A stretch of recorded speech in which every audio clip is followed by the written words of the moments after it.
নদীর স্বপ্ন লিখেছেন বুদ্ধদেব বসু। কোথায় চলেছ? এদিকে এসো না, দুটো কথা শোনো দিকি। এই নাও এই চকচকে ছোট নতুন রূপবর্ষী কি, ছোকানুর কাছে দুটো আনিয়াছে, তোমায় দিচ্ছি তাও। আমাদের যদি তোমার সঙ্গে নৌকোয় তুলে নাও। নৌকো তোমার ঘাটে বাঁধা আছে, যাবে কি অনেক দূরে। পায়ে পড়ি মাঝি, সাথে নিয়ে চলো মোরে আর ছোকানুরে।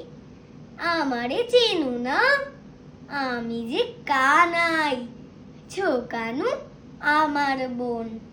তোমার সঙ্গে বেড়াবো আমরা, মেঘনা পদ্মা। শুনো, মা এখন ঘুমিয়ে আছেন, দিদি গেছে স্কুলে। এই ফাঁকে মুড়ে আর ছোকানুরে নৌকোয় নাও তুলে। কোনো ভয় নেই, বাবার বকুনি তোমায় হবে না খেতে। যত দোষ সব আমার, আমি একা নেব মাথা পেতে। কিচ্ছু ভেবো না, মোরা বেশি ভারী নই, কোনো জিনিস নেব না সঙ্গে। কেবল ঝন্টু আর বই। চমকালে কেন? ঝন্টু পুতুল, ঝন্টু মানুষ নয়। একা ফেলে গেলে ছোকানুরে ভেবে কাঁদিবেও নিশ্চয়। অনেক রঙের পাল আছে মাঝি, বেগুনি, বাদামি, লাল, হলদেও। তবে সেটা দাও আজ, বেগুনিটা দিও কাল। সবগুলো নদী ঘুরে দেখাবে কিন্তু, আগে পদ্মায় চলো।